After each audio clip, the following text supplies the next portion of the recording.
Dial is 90.3 FM on your terrestrial radio. That's the frequency modulation. Okay, 90.3 FM. And we'll do this audio visual, so you can join us right about now on YouTube. We're currently streaming live right in. If you have your iOS or your Android device, just quickly go onto the YouTube application, type VOP 903 FM, and you'll currently see us streaming live. Austin is excited for my program to commence. He's been bouncing in front of me. Ladies and gentlemen, it's a beautiful evening right here in the city of Lagos. Welcome to the Evening Rush, where we get to give you update on issues that actually took place across Nigeria's socio-economic and political landscape. We get to give a comprehensive, logical analysis to some of these topical issues, and obviously your recommendation and your criticism and reaction to the conversation will definitely be more appreciated when it's time for us to engage you when the phone lines are open. So quickly join us right about now and let's quickly commence.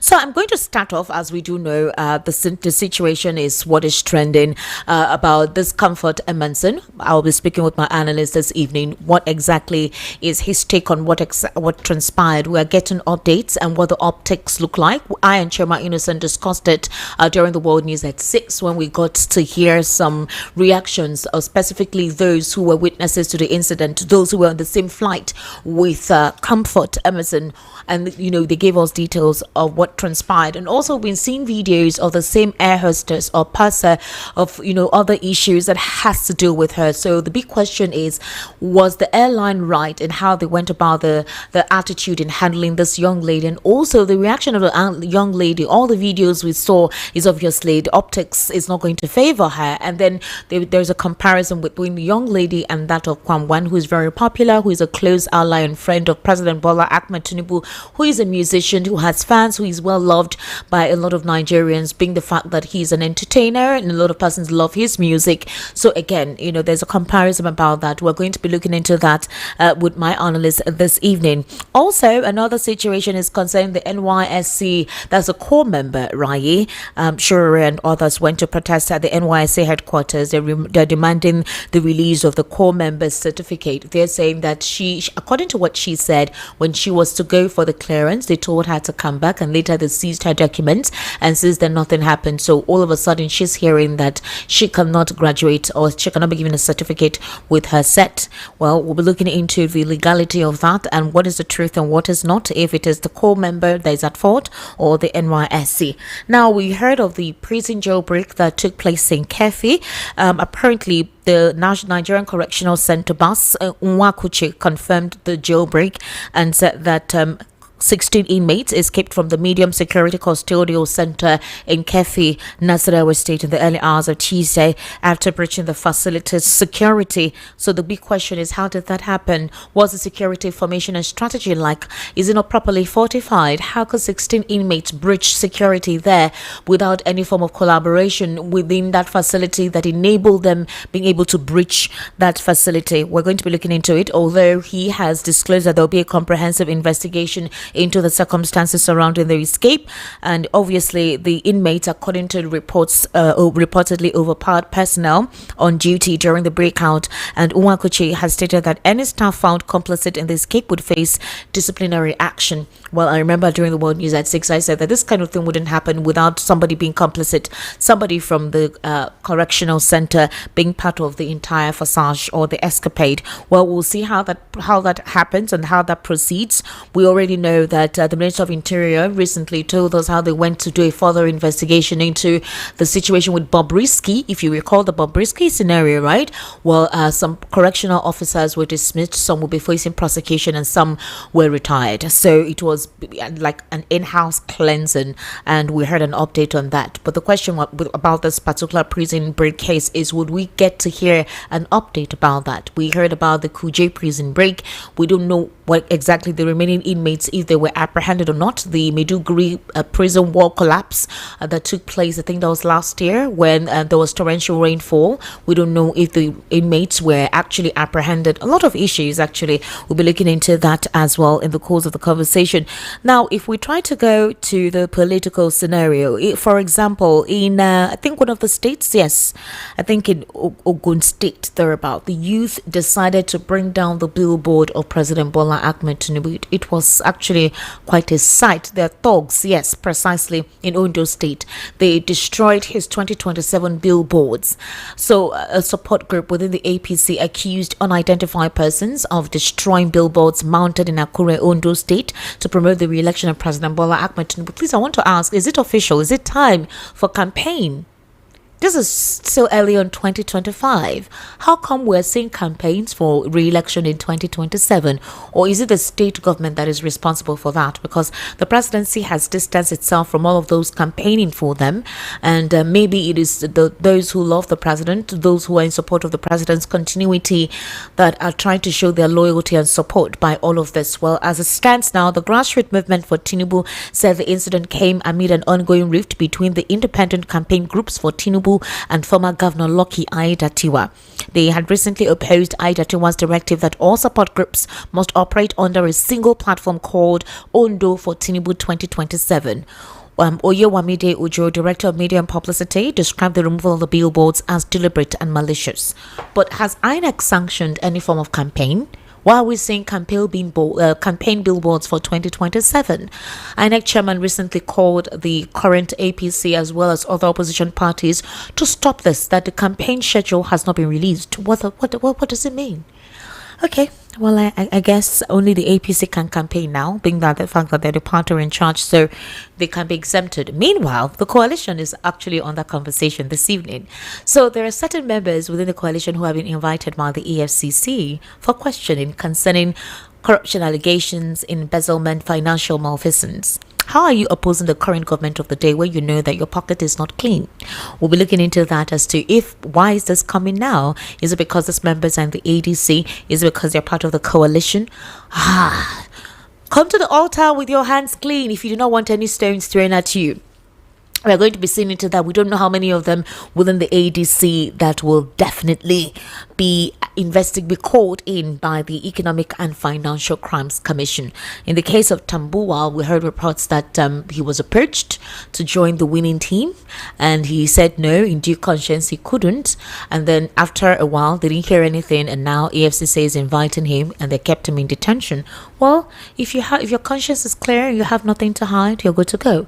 We'll look into that. Meanwhile, let's take a listen to Babachir Lawal. He had a lot to say.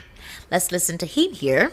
I'm sure a couple of us already know what he said, but let's just hear what he said. The problem with Bola Tinubu is that he thinks I'm the one that offended him. I didn't offend him, he offended me. What did you do to him? No, it's not for television, that one. But he offended me. And he's full of himself, and he thinks that because he's now so-called president. Is he so-called or is the president? So that's the president of the Federal Republic. I believe he didn't win the election. What makes you think so? Because you supported Peter Obi? Yes. So that's why you think the results available to us at that time believe he didn't win the election. But the court says otherwise. The court, of course, you know who they are. The court stands for justice. Yeah, the court stands for justice in court. So you don't believe in the courts? I believe in the courts. What can you do? They are there. They are supposed to do their duties. They are doing their duties. It's not about believing. So if you don't believe Bola Tinubu won the election, the court in the first, the results at the poll says he won. The court in the first instance says he won. Yes. The court in the second instance says he won. Yes, but the facts on the ground said he didn't win. Who now won? Atiku?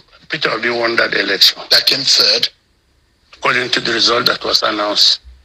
Not according to the true results. So how do you determine who won an election? We have the data now. Look, we had monitors on the field. We had agents on the field. We collected our data. We know our results. We know the results that were coming in from the field. We can see clearly the point at which they were altered. We can see clearly, you know. Was he altered in Anambra? Was he altered in Abia? Was he altered in Enugu? Peter Obi won landslide. He won over 90% of the votes in that region. Yes. He beat Bola Tinubu in Lagos. Yes. He had huge votes in the North Central. It doesn't mean there are no states where election was conducted. There are. You know, when you do rigging, you rig only where you are strong. And because... Is Peter Obi strong in Lagos? That is Bola Tinubu state. Yes. As a politician, you know what it means when you lose your home top. I know what it means. They didn't understand the demography of Lagos very well at that time. So it was a shocker. It was a shocker. They underplayed the demography of Lagos, and it shocked them. And the demography showed. Subsequent elections, they worked on that demographic issue. That's why there was voter suppression in the gubernatorial election. And in this last election, local government. The demography took them by surprise. Would you see the supporting Peter Obi in 2027? I think they say a day in politics is long. Things have changed. And the parameters that we were used to evaluate our candidate in 2023 is going to be different from this one. Things have moved on, so we'll see when we get there, we'll see what goes. Okay, so you heard Babachir Lawal when he was asked, Oga, do you think that you support this candidate that you said won the elections in 2023? And he says when we get there, we'll cross it. If you recall, right, I think very recently, we heard Amechi say some certain things that they're waiting for an open primary. I think that's why Babachir Lawal was very, very careful with saying what he wanted to say there. I'm sure you're wondering why I'm smiling. Oh, yes, I'm actually happy. My second guest has arrived, so thank God for that. Meanwhile, Babachir Lawal has said that if he had been part of Tinubu's government, he might have been killed, sacked, or possibly resigned by himself. He criticized Tinubu's actions and activities of Tinubu's government. He accused the present administration of nepotism and also creating hardship for Nigerians through its policies. Now, he also said that he joined the African Democratic Congress, that Tinubu is only giving appointments to people from his region or tribe. He also described the Yoruba people as ungrateful who don't acknowledge the contribution of others to their political victory. Now, this is actually a tribalistic comment. I don't know why he will make such a statement. Meanwhile, Governor Chukwuma Soludo, the current governor of Anambra State and running for re-election, has boldly described President Bola Ahmed Tinubu as his friend of 22 years. Soludo said he is unapologetic about his support for President Tinubu and his reforms. The governor had visited Tinubu at the presidential villa in Abuja very recently. During his visit, Soludo wore a cap with Tinubu's insignia. So, addressing journalists after the visit, Soludo said these caps were produced even from the time the president visited Anambra State, and you saw all the billboards and stuff proclaiming that progressives are working together. Subsequently, it's a fundamental idea that I believe very strongly, and all the political parties who profess progressivism should actually come on together in a massive coalition to deepen not only the process of our democracy, but also of our economic and social development of the country. So, talk about Tinubu. I have no apologies about it. Obviously, President Tinubu is my friend and has been my friend for 22 years now and counting. So, you don't deny a friend. I support him. I am impressed by the bold steps he has taken, particularly in the area of the economy and structural reforms, and I have said so severally. Exactly. You see, opposition working together for the progress of the nation. Isn't that a good thing? The fact that you're in opposition parties does not mean that you should be sworn enemies, right? My analyst will be responding to that. Ladies and gentlemen, I'm proud to introduce Mr. Segun Shokwiton. Good evening. Thank you for eventually coming in. How are you? I'm fine, thank you. I'm Welcome. here. Yes, you're here. Good evening, listeners. I'm so sorry for my chair. I'm so sorry for my chair because you're a very tall person. The chair is not doing you justice. It's okay. And Mr. Lawal Akundaya, thank you so much for joining us this evening. Mr. Lawal, adjust your chair, please. Face us. That ball is not for you. Face us. Face us. Welcome. Mr. Shagun Shokwiton. Ma? A lot they happen now.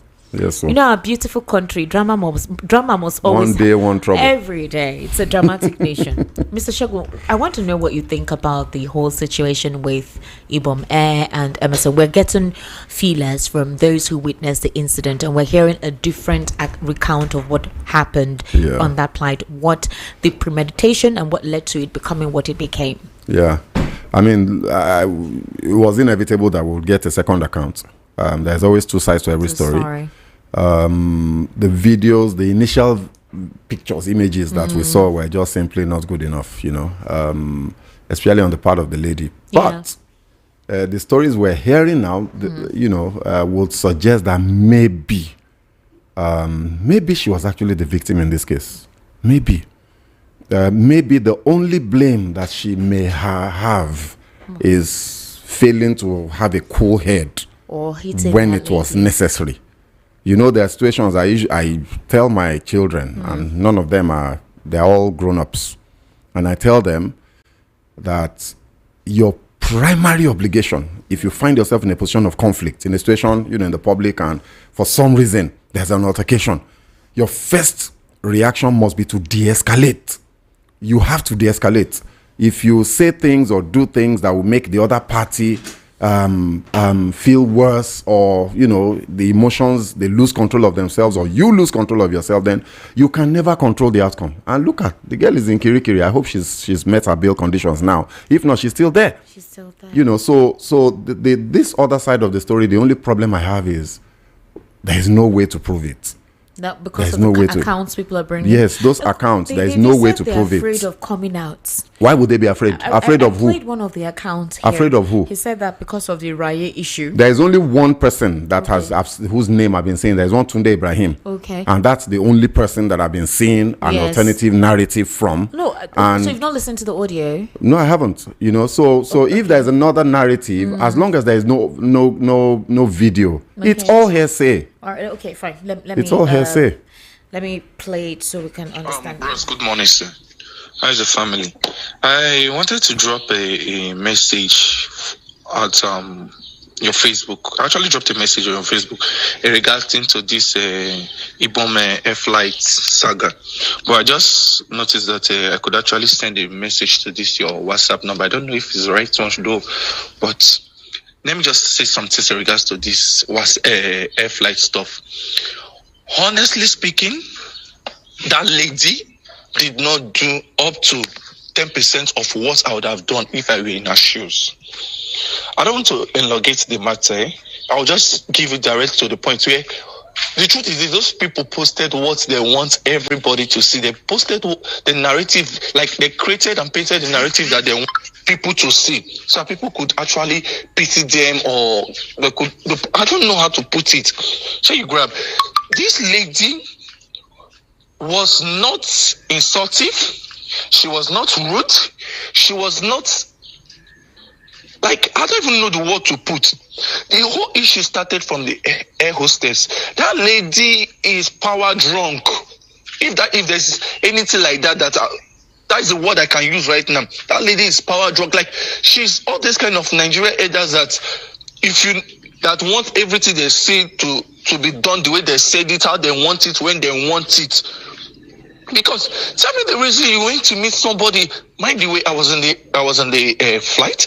How do you go and meet somebody and say, "Hey, off your phone"? And the person's like, sorry, my phone is on flight mode. I'm actually just scrolling through my videos and editing videos. And the next thing you could raise your voice is, all these useless children, all these people not know respect. Do I look like your mate? Do I do this? Do I do that? And the lady is still come and tell you, but I've told you I've off it. The lady's even trying to show you, took the phone, smashed it on the floor. Excuse me. She kept quiet. Now, on coming down, first of all, when you run abuses on them, people are even trying to tell you, madam, you don't do. They tell us that they won't bring the plane down. Hello. Okay, the lady has kept her phone now. She kept the phone. You run her business. Now it's time to highlight from the, what is it called? The plane. You blocked her. Say you have caused security on her. People are asking you what happened. Okay, the lady is trying to call. You will push her away. She's trying to pass. You will push her away. He's saying everybody, other person should pass. See, it's a part that they wanted the country to see. That is what they posted on. The truth be told, when those security people came, do you know what happened? That cake was very, very quiet. From the dragging of clothes to the slapping, that hair hostess literally slapped that lady. The lady did not even raise her. If not me, not because they say, I forbid her first man, I know say see what I really do. You smashed her on the floor, pushed her on the floor so people could step on her and pass, and you denied her.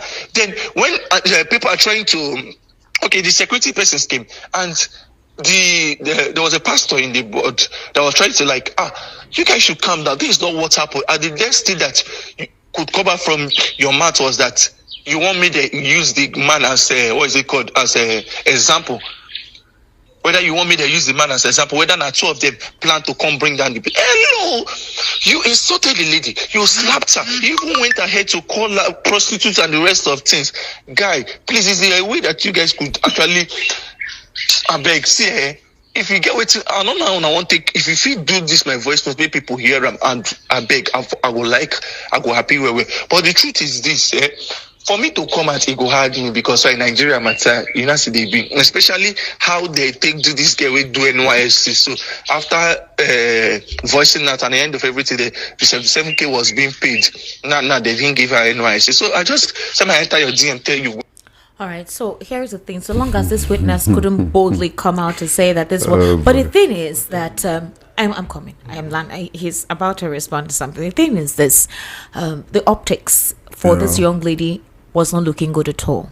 But a couple of persons are bringing accounts. We saw videos of the same air hostess to people complaining that she was rude and all. So the big question is this, because they brought a comparison between the young lady and Kwam Wan's incident. They're asking what is the difference between the two. They're saying that did Kwam Wan hit anybody? Did he try to obstruct? Obviously he did try to obstruct the airplane, but why was this kind of aggressive nature, towards this young lady not also done towards him? Is it because of the differences in class and all of that? Do you think that this case was handled right, either from Ibom Air and even the young lady herself? I think the first thing we need to do is to speak to that voice note that you played. Okay. And to state that this is a faceless, nameless individual, obviously disembodied voice. Okay. So anybody can cook up any narrative, and I listened very intently, and I can tell you that there are certain things that he was saying that don't align with the video that we saw. Okay. The point when the security men came on the aircraft and the reaction they got from the lady, the voices that we heard, there was already a state of heightened emotion. She was not polite. I'm not saying, who knows, maybe something led to that, right? So that story. From the initial instance, the story was that when it was time for them to alight from the plane, that they allowed others. I listened and I've heard all of those things, Esther. Sorry, I don't think we need to belabor this issue. The point I'm just trying to make is that anybody can cook up anything, and it's actually standard operating procedure in Nigeria today for people to cook up stories on social media. Okay. I'm not going to believe what somebody is, an account of one disembodied voice over a video that I saw. Okay. So unless others come and corroborate, who people of integrity who we can now say no, if this person is saying it, this thing must be true. Until then, I'm going to go with the video. Okay, so now to talk about Kwam. So the lady's conduct was completely unbecoming, completely unnecessary. Even if, let's even assume that this account is correct, right? And she was the victim and she was being harassed. For goodness sake, just how many minutes? Within 10, 15 minutes, you disembark and go your way. Why do you have to do? I mean, did you see the karate kick that this lady was giving people in the bus? Come on. So for me, that's that. Now, the comparisons. There are two different cases. Okay. And I believe that what should happen, if we're serious about building a society that works, a country where, if we're serious about foreign investment, is that serious? We may think that these things are light, but they're not. If we're serious about attracting real investors into this country, if we're serious about making progress, real progress and development, then our laws must be followed by one and all, no exceptions. So what the lady did was terrible, and she has been dealt with in accordance with the provisions of the law. The what's her name? Comfort Ben, whatever the surname is. She has to comfort Bob, right? She has been dealt with. She's being dealt with in accordance with the provisions of the law. Okay. Kwam Wan, in my opinion, his offense was far more grievous, was far more serious, and especially given who he is. This girl is just a random face. She's literally a nobody. Okay, deal with her as it's supposed to be. But because Kwam Wan is who he is, he's a public personality and a friend of the president. He stood in front of a plane. I've never seen anything like that. I've been asking people if anybody has seen any incident like this anywhere in the world. anywhere in the world, not just Nigeria, where a passenger stands in front of a plane and says you will not take off. I would like to see it. This is unprecedented. And the consequence must be unprecedented unless we are not a serious society. So they say investigation is still going on. Okay, we know that there is something called privilege and honor, right? Because of your position and status in society. Yeah. If you commit an offense, if I do anything today and police wants to invite me, trust me, they will not come to my house with guns. Okay. They will send a letter and say, you are invited, and I will go. I'll just carry my lawyer and I will go. So I understand that. If they didn't manhandle him, okay, I can understand maybe where that is coming from. But the man must face the full wrath of the law. What he did in some countries is they call it terrorism. Is a terrorist act, because we saw it happen. He prevented a plane from taking off when the plane was ready to go. And so it would have cost him his life. I mean, that's even another thing. Yes. So that is on the pilot, who was also wrong. But my concern in this case is there are two people. One is being dealt with in accordance with the law, and the other one seems that there's a bit of a soft landing. I apologize. Why didn't they allow Comfort to apologize now? I asked that question. Yeah, they should allow Comfort to just apologize and go home. What if Comfort says she's I'm sorry, emotions got over me, I shouldn't have done that, please forgive me, and let her just go home. Right? So if Comfort was not allowed to apologize and has been put in kirikiri, Kwam 1 should be in kirikiri by now. Or he should have met bail conditions and be waiting for the next court sitting date. Now they are saying that, what are you investigating? They say they're investigating. What are you investigating? We saw it. We all saw it. It happened, literally before everybody. What are they investigating?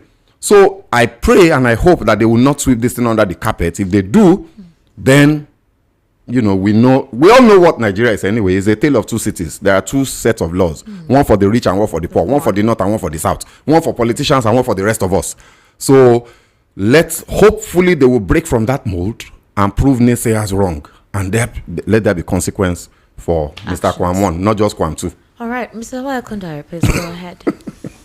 Well, I don't think, to me, I don't think the law has been fair. I think the law has been tilted against Italy, because one thing is this: if a conflict happens, you want to tell me that immediately you have completed your investigation and you are charging the matter to court.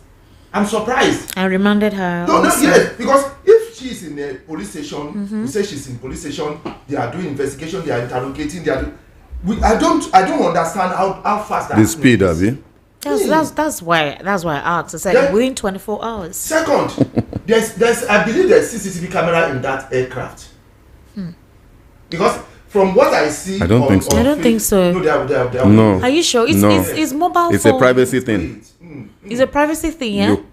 I've never heard of an aircraft where you have CCTV monitoring people. Because by now, that CCTV should have it's not possible. Maybe an expert will call in and tell us, or maybe somebody who's familiar with what is going on. CCTV inside plane? Inside the plane?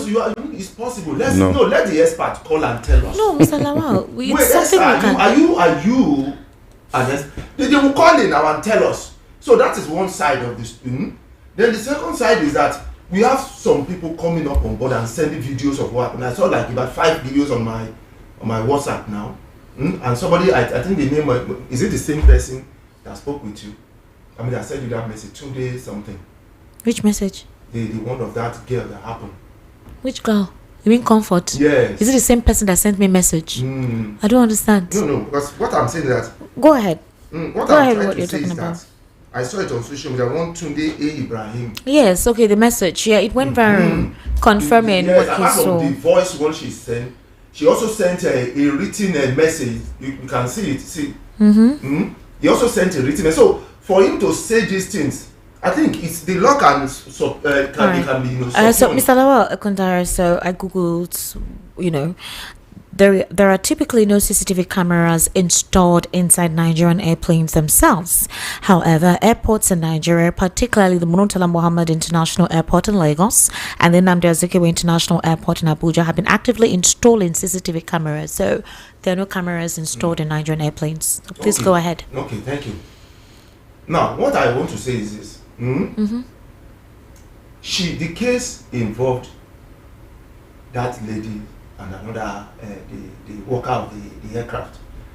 But I expected both of them to have been taken to the station, take statement, do your investigation, then come up with your findings and everything. Because I wonder, I've seen cases like this in which the police will arrest, then they will now be doing before they start investigating. And then we've found out many people who have come out to be innocent in court, but they've been already been victimized, and they've been subjected to all this inhuman acts. Yes, by the police, and nothing is done, and the whole thing is gone. We have seen cases like that. I look at the speed at which she quickly did everything, and within a short time and everything, and she's already included, and it's so fast. All right, Mr. Shegun Shokwiton. There is what you call, there's a state somebody will become, and naturally your faculty just wants to self-defend.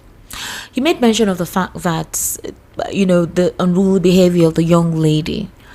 From what we saw, she brought her own, from what her own video says, she said she wanted to alight and the air hostess was preventing her. They allowed every other person. She said, the young lady said it herself, she still had her wig, all of that stuff. Was the air hostess supposed to do that? We don't know what transpired before. Wait, No. Mr. Shekun, wait. No. By rights. Look. If Okay. wait, All right. if at that point in time she had not hurt anybody, Yeah. she had not physically harmed anyone, Yeah. because she still looked well composed, was that lady supposed to block her from disembarking Okay. from the plane? Let's get some things. Let's get some things clear. Obstruct from the plane. Yeah. Cabin crew of an aircraft. The first duty and responsibility they have is safety. Yes. They're safety officials. Okay. They are not people. A lot of people tend to see cabin crew as servants because they serve food. That's only an additional, is the smallest part of their duties, right? To serve you. The second biggest part of their duty is to make sure you are comfortable. Okay. But their real job is to make sure you are safe. Okay. Either in situations of emergency or situations like this, Okay. on prepared conflict, right? If a passenger has been unruly, Okay. if a passenger has broken aviation regulations with regards to acceptable conduct and behavior in an aircraft, Okay. the hostess becomes a security official. They will detain you and there's nothing you will do. They will detain you. So what about if So- the person is harmed? Look, if it's armed, then it's armed now. Then everybody will take cover. No. Excuse me, sir. That's not the point. That's not the point. The point is very simple. The cabin crew have a right to detain, to enforce safety regulations, and if somebody has breached it, hold on. If somebody has breached it, Okay. they may not be able to arrest you by themselves because they are not law enforcement. At that point, if you saw the video of the young lady, Yes. because like I said, let's we're in there. Yeah. So it's the videos and different Yes, accounts that exactly. we're relying on. Exactly. But after the whole razzmatazz, we now saw the young lady herself. She did a video. She says, "Cyril, I want to disembark. I want to disembark from this airplane. This lady is obstructing me. Maybe people can see it." So she was touching her at the back. "Please excuse me. I want to, I need to leave. Yeah. Please excuse me." And that's why I'm asking you. At that point, that lady was still composed. She had her wig, and I think she had that her top. I think she had a white or something on top of it and all that. So she was still okay. What I'm trying to say is that prior to that particular video that she did, I don't think there had been any physical altercation or aside from maybe something verbal, but nothing physical, because she still looked composed. So that's why I asked you. There is security at the if you disembark from the airplane before you get to the terminal, whatever. There is a process of clearance. The immigration guys or the airplane officials could ask you to please step aside. Sure. They heard that there was some rabble-rousing in the airplane and that you were the center of it. You could start with your question. Now, if she starts acting up or acting aggressively, I'm like, "Who are you?" Whatever. You can now say, "Okay, you know what? You have refused to be polite. We could restrain you because you caused a security breach." Esther. I'm just we're talking about professionalism. Sure. Look, by right, none of those officials were meant to touch that young lady. If prior to that incident there had been no physical assault on anybody, either to her or by her, we're being logical here. Sorry, Mr. Ekundayo. Okay. Sorry. Let me say this, please. Okay. All right. Everything we're saying is conjecture. Do you get that? Everything we're saying is guesswork. No. Hold on, sir. You can't say no. Were you there? Were you on that plane? No. Look, the point I'm trying to make is that if you did not see what happened before that video was recorded and what happened after it was recorded, I'm talking of the video of the girl where she's looking, her hair is still in place. You didn't see what happened before. You didn't see what happened after. You cannot judge. That's the point. The only thing that we can relate with is the video she posted where she was looking normal and we're saying, what's going on here? And the video we subsequently saw where she was wild, right? You don't know what happened. That's my point. I'm not saying, and I'm saying that, Esther, I'm saying that, sorry, 1 second, I'm sorry. And I'm saying that since we do not know what happened, we cannot pass judgment that whether the air crew, the cabin crew, were professional or not. We don't know because we didn't see. But you saw video now. You saw the video where she was saying, "I was up. This lady is obstructing me." Listen to me. You don't know what happened. Let me say something. That's just the point. Let me say something. It happens. Excuse me. It happens across all reasonable companies that has well standard. It happens across them.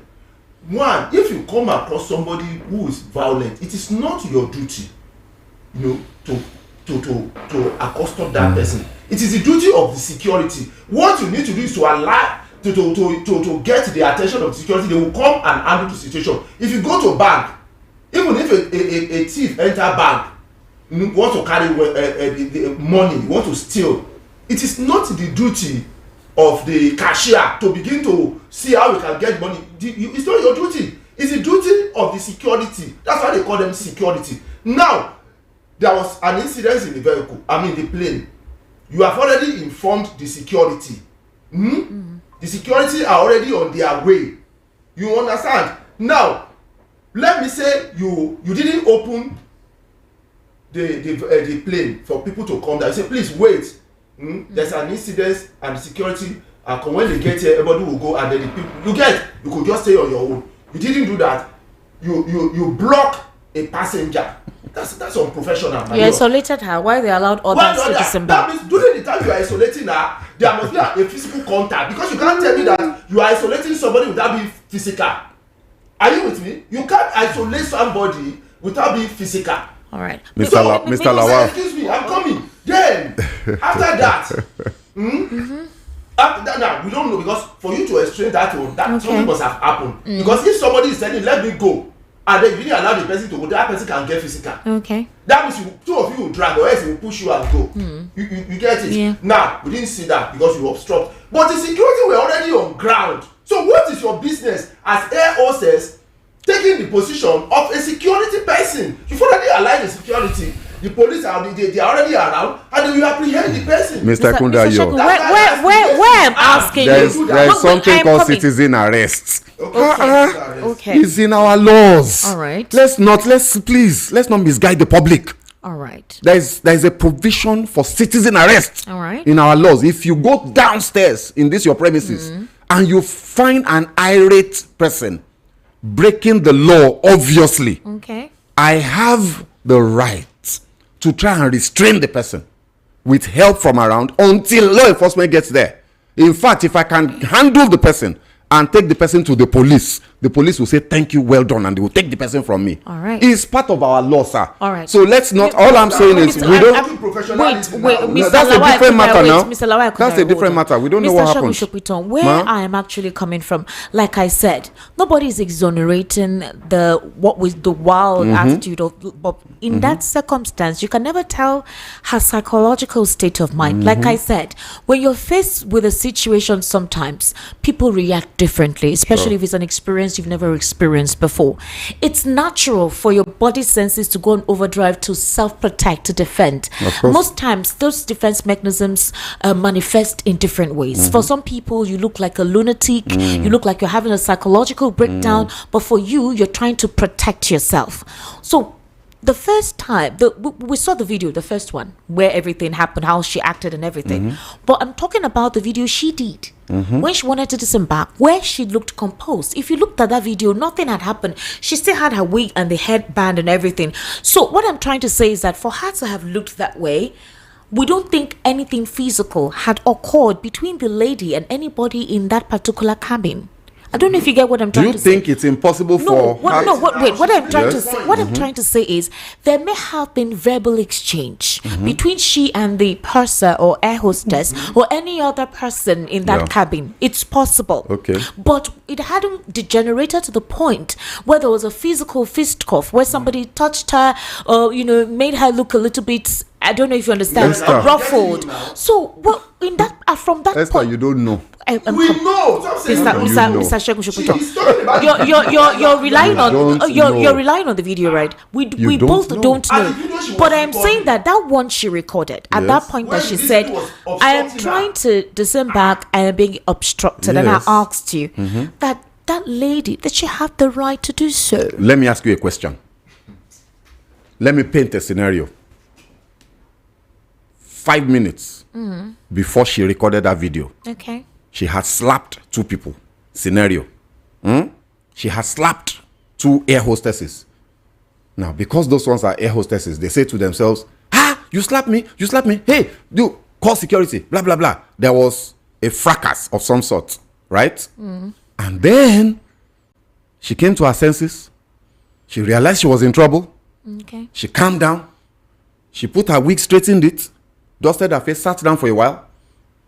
And then she now got up and recorded. My point is that we don't know. The only thing we can relate with, I can't judge whether the air hostesses, sorry sir, I cannot judge whether the cabin crew were professional or not until I have the full context. The only thing that we can see with our eyes is that there was altercation. After that video, we don't know what happened before it. Okay. Something obviously happened between that video that you are talking about and when the ones that the aircraft people recorded. Something happened because by that time there was a bit of chaos. Okay. She was not standing, she was sitting down inside the aircraft. So obviously something had transpired. So my point is that I don't judge cases that I did not see. Right. We don't know. Okay. So I can't judge the aircraft cabin crew for being professional or otherwise. That's all I'm saying. It's simple now. Listen, how can you conclude? Nobody is judging. Okay. What I am saying is this. Are you telling me that since nobody is coming out to tell us what happened, there are 2 sides of the story. One person claimed to be victim, the other person claimed to be victim. But why is it that only one person out of the 2 is in Kirikiri? Even this one you don't know. No, excuse me. You don't know. So we don't know what Mr. Shegun Shopiton. She's the only one we've heard that is being detained, though. We haven't heard. Ibom had exonerated themselves, sort of. The aircraft cabin crew, right now, are the victims. They are the subject of assault. Okay. The offense is assault. One of the offense is that there's assault and battery, damage to public property, blah, blah, blah. The aircraft crew are the victims. So if they would have... Wait now, I'm talking of what the law is saying. Hold on. The law is charging her. Now you have what you have the charge sheet now. The law is accusing her of assaulting people. So the people that she's been accused of being assaulted cannot be in prison with her. They would have come to court. Supposedly, we don't know. They would have come to court to act as witnesses. State witness, because this is a criminal offense. It is actually the state prosecuting her, not the people. Let's get these things right. Are you okay now? Do you understand? No. But do you get what I'm saying, Esther? It's very simple now. Okay. Wait, you have said your own so simple. Now let me say my own. Okay. Say your own. What's the matter? 2 people, you get it, have come to complain. Okay, somebody complained that you assaulted him or her, and he went to the station, and the police came to arrest the other person. Will they not do investigation? Obviously. So will they immediately charge you to court and then start investigating. You write your statements to see whether what your accusation is actually true or not before they go to charge. My brother. And they remanded her. This is Nigeria. What is Nigeria? Look at what he's saying. I'm telling you, this is Nigeria. No, what do you mean? I know what I'm saying. No, we are talking about the law. I'm not talking about Nigeria. I'm talking about the law. If it is, if it's based on the law, then Kwan 1 2 should have been remanded. Are you saying that there is a provision of the law? Do you know what the ACJ? Do you know what it says with regards to the timing and duration of criminal cases? It's supposed to be accelerated. Excuse me. But why was Kwan 1 not accelerated? Look, I've already spoken to that. Yeah. Right? What I'm saying is that look. Somebody went to station. Somebody went to station to complain that you slapped him or her, and then the police came to invite you. Yes. And then the next thing they do is immediately charge the matter to court. We did not sit down and question them. They not allow each of you to write a statement. You know what? This debate is completely inconsequential, Esther. Okay. With all due respect, the reason why the issue in this debate is not. Wait now, bros. You have wait, calm down. Look, what we should be saying. I keep saying we have a duty to educate the public. Yes, my friend, you better behave yourself. That's what we should be saying. You assaulted people on record. On video. What investigation are you talking about? Okay. We should be talking about Kwamon and why his action that was on video also did not land him in jail. Not that we should be trying to exonerate somebody that on video. On video. Exonerating. What is he saying? I don't know what he's saying. I don't understand you. What I am saying is that this girl did very wrong, and she's facing. Hold on now. Based on what we saw in the video, she is facing the consequence of her action, and if you as a listener will do well for yourself, de-escalate. Don't allow things to get to the point where you are assaulting people on video. They will give you accelerated imprisonment. This is not the first time, this is not the second time I've seen this type of thing happen in this country. The police can move very quickly when there is a need to or when they want to. Don't get it wrong. Based on what is available and what the law. Right. The law does not say that the police must wait for 2 days or 3 days. If they have enough evidence in 1 hour, they will charge you to court. I know what I'm saying. All right. Well, thank you so much. 1 hour. You go to prison. Like I said, this has sparked a debate. I'm sure that a couple of platforms are looking at this in several ways. I spoke about this. I and Chema had a banter about it during the World News at 6. Like I said, however they need to do this, proper investigation needs to be carried out. Okay, after she's now in detention. Well, like I told you, they're asking that the passengers who were on board, who were the live witnesses to what culminated the event that degenerated to the point where this lady was dragged out of that plane. That is what they're asking, that those passengers should please let us know what stemmed, what was the foundation of this argument, who started what, when did it become aggressive, when did it become physical, who did the physical act first. So it is those passengers, and if they will be so amazing to please come forward so this matter can be done properly, and let it not be that due diligence wasn't done and somebody was remanded and another person was exonerated when the other person also did something wrong. Because you cannot put me in a state and expect me not to react in a certain way, and it is my reaction you take to judge me when you instigated that reaction from me. That's just what I'm saying. That sir, we're just saying that something happened. He has already made it. Like you said, concluded. He has already judged. That conclusion is dangerous. You are the one doing that now, not me now. You are the one making the conclusion that Esther gave just now. She didn't hold on. She didn't conclude. She only tell you what. Are you her lawyer? Hold on. What do you mean? What I'm saying, hold on now. Look at what I'm saying now. What I'm saying is that because the public is listening, we have to be careful. I'm saying that in the eyes of the law, there is no justification for violence. If you can prove reasonable cause to a judge, they may be lenient in your sentencing, but you have committed a crime. Please, therefore, if you find yourself in a situation like this, whether or not they provoked it, whether or not you have a right, like you are right. If anybody listens to your story, they'll say, Abba, why would they do that to you? You have done something that can land you in prison. I have been, sorry sir, I have been to Kirikiri prison several times. If you hear the stories of how people land there, you won't be saying this thing. What I'm saying is that we should not allow provocation. Okay. You know, the action that people take on you is their own. Your reaction is in your control, even when you are losing it, because your actions can land you in trouble. Okay. So since we don't know what happened, I feel sorry for her if she's a victim. If people that know the details can come out so that maybe they can lighten it, maybe they can even allow her to apologize and go. Okay. Hopefully, right? Maybe when we hear the other side, we'll say, why now? Let her go. But let's not. In other words, Mr. push the wrong narrative. You're saying that regardless of who is at fault, please, if you're in an airplane or in a ship or somewhere where you know that such an attitude could degenerate to something more, especially if you don't have any connection, if you don't have any affiliation with the president, if you're not a public person, exactly. you don't have any form of immunity. Calm down. Comport yourself. Breathe 3 times. Comport 3 deep yourself. breaths. That's Esther, what he's 3 deep breaths. Hold on. Do you know Because Mr. right now- Soludo has contradicted himself? How? He said the law says that as a civilian you can apprehend a criminal. Okay. You get it? So that means if somebody is violent, you too can be violent in order to apprehend Not the person. necessarily. Excuse me, let me finish my own. Not That is what necessarily. you say. That Not necessarily. wait now.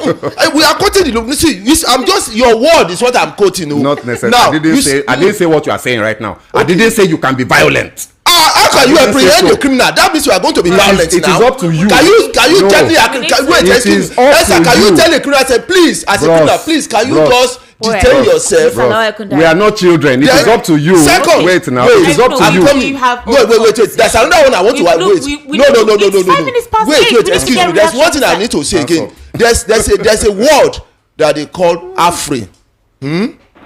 There's a word that is called Go ahead, affray. go ahead. It means that when somebody slap you, that's an assault. But if you slap that person back, both of you have That's committed defense. Yes. All so right. it's over. You understand? Okay, Mr. Have you Shagun forgotten Shepito, that? the Comptroller General of Correction, Sylvester Nwakuchi, has confirmed that 16 inmates escaped from the medium security custodial center in Kefi, Nasarawa State, in the early hours of today after breaching the facility's security.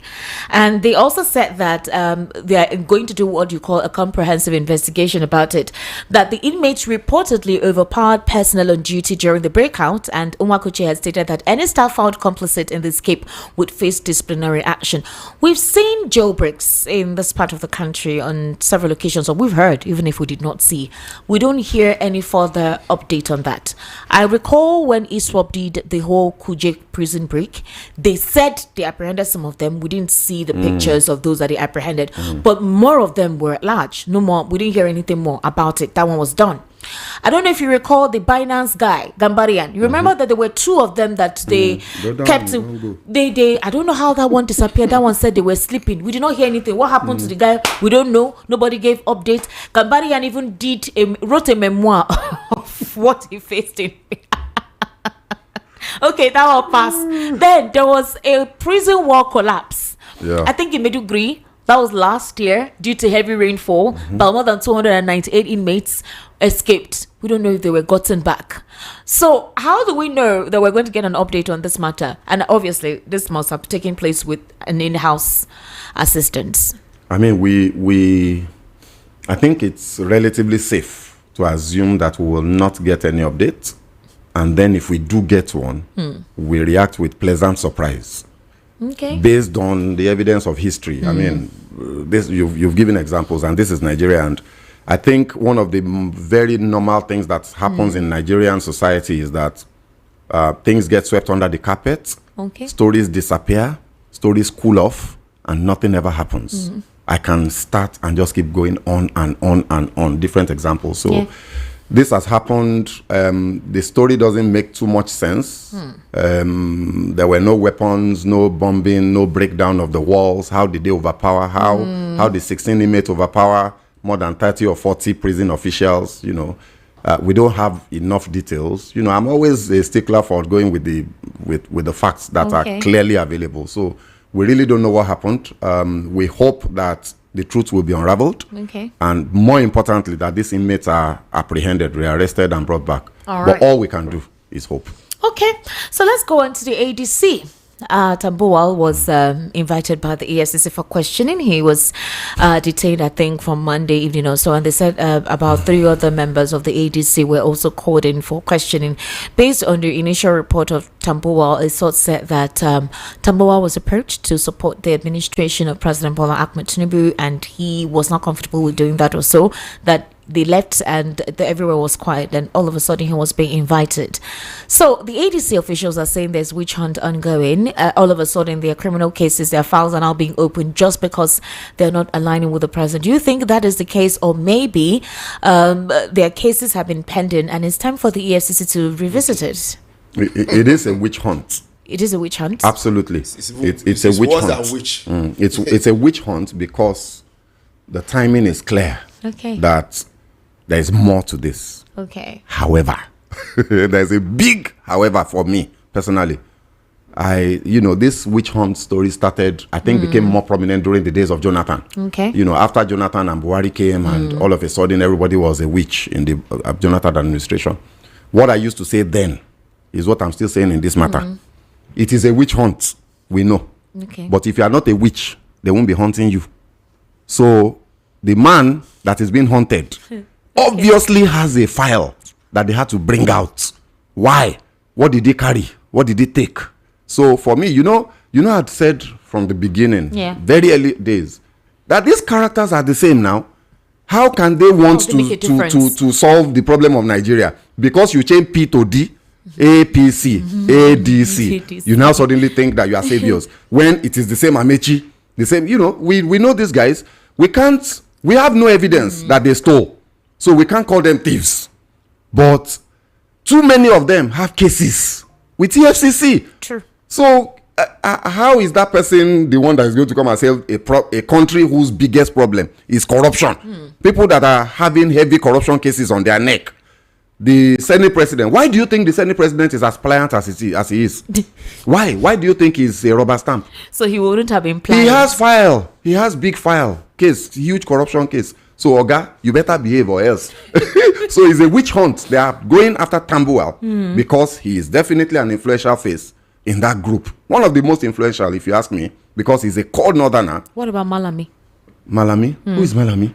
Yeah, he may have his influence in his little corner of the world. But I'm talking about his own. He has. It's okay. You think he doesn't have any financial misappropriation case? I have no clue. I don't know whether he has a case with EFCC. But I'm saying that the majority of these politicians have one skeleton or the other they are hiding. So they all know themselves and they know the truth. So could this be so when it is time to harass them, they bring out their file. So could this be the reason why Peter Obi is one leg in and one leg out? Yes, and I've said it from day one. You cannot align with darkness to chase away darkness. It's impossible. Darkness can never chase darkness. You are not allowing darkness to chase away darkness. Are you only referring light. that the administration is dark? I'm not calling anybody anything. It's just a proverb. Only light can drive darkness away.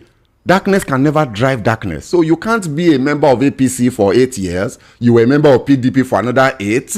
Now you want to go to ADC so that you can still hang on to the same power. And me, I will now align behind you and say you are coming to save the people. Never. The evidence does not support that, and I'm a very rational person. I follow evidence, like a stickler. So sorry. There's a very recent video though where Peter Obi was speaking with a couple of people. Somebody in the audience in the video, that he reiterated that he's still part of the coalition. He's still part of the ADC. So if these characters have a questionable past, and you want to cleanse the system of persons like that, how do you think these persons will rally behind you? It's all a game. It's all a game. It's a quest for power. The whole thing is not about you and I. It's not about Nigerians. It is about access to the center. He's not desperate for it. Well, if he's not desperate, I think for me, the evidence of his lack of desperation will be for him to distance himself from this group. He needs to distance himself with a long pole, push them apart, and stay away.